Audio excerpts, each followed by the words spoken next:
नमस्कार। हमारे YouTube channel famous stories of the world में आपका स्वागत है। राजपूताने का अपना ये इतिहास अजब गजब कथाओं से भरा पड़ा है। तो आज ऐसी ही एक अजब गजब कथा के साथ आपके सामने मौजूद है, जिसमें एक नकली गढ़ के लिए जान देने वाले वीर की गाथा है। देखिए, बूंदी के कवि हुए हैं सूर्यमल मिश्रण और उनका प्रसिद्ध ग्रंथ है वंश भास्कर। ये कथा उसी में मौजूद है। इस कथा के अनुसार मेवाड़ के महाराणा थे हमीर, उनके जीवन काल के अंदर ही उनके बेटे कुंवर शत्रसिंह वो मारे गए। तो इसके कारण हमीर के पोते महाराणा लाखा मेवाड़ की गद्दी पर बैठे। महाराणा लाखा ने गद्दी पर बैठने के तुरंत बाद यह प्रण किया कि जब तक वो बूंदी पर अधिकार नहीं कर लेंगे तब तक भोजन नहीं करेंगे। अब ये प्रण करना मेवाड़ के लिए एक समस्याग्रस्त था।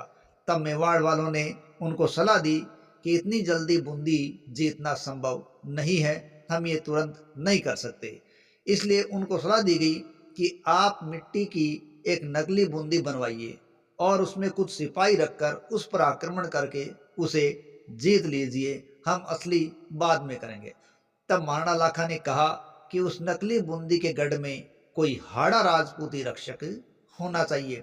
जब ये शर्त रखी गई तो बम्बावता के राजा हालू के दूसरे पुत्र कुंभकर्ण हाड़ा को उस नकली बूंदी की रक्षा के लिए नियुक्त किया गया और कुंभकर्ण हाड़ा नकली बूंदी की रक्षा के लिए 300 सिपाहियों के साथ गढ़ में तैनात हो गए थे।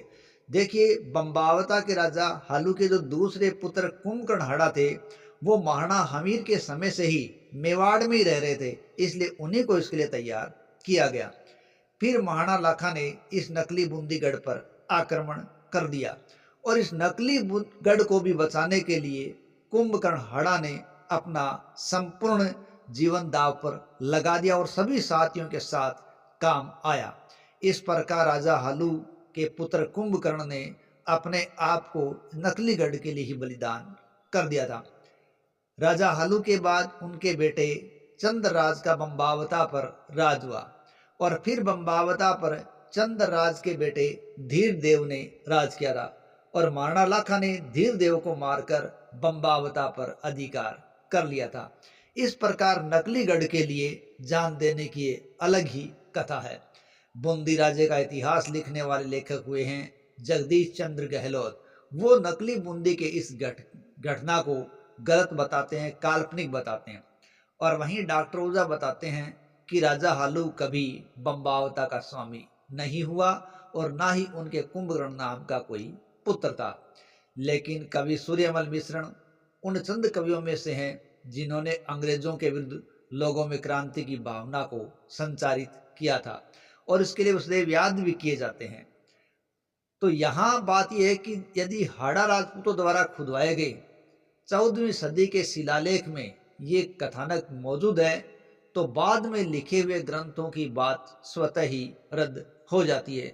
बाकी सभी खुद लोगों पर डिपेंड है कि वो क्या मानते हैं। लेकिन इस प्रकार की अजब कहानी कहीं कहीं ग्रंथों के अंदर मिलती है, जब राजपूत हाड़ा ने अपने आप को नकली गढ़ के लिए भी बलिदान कर दिया और लाखा ने इस प्रकार अपनी शपथ को या अपनी प्रण को पूरा कर लिया था। जय हिंद, जय भारत।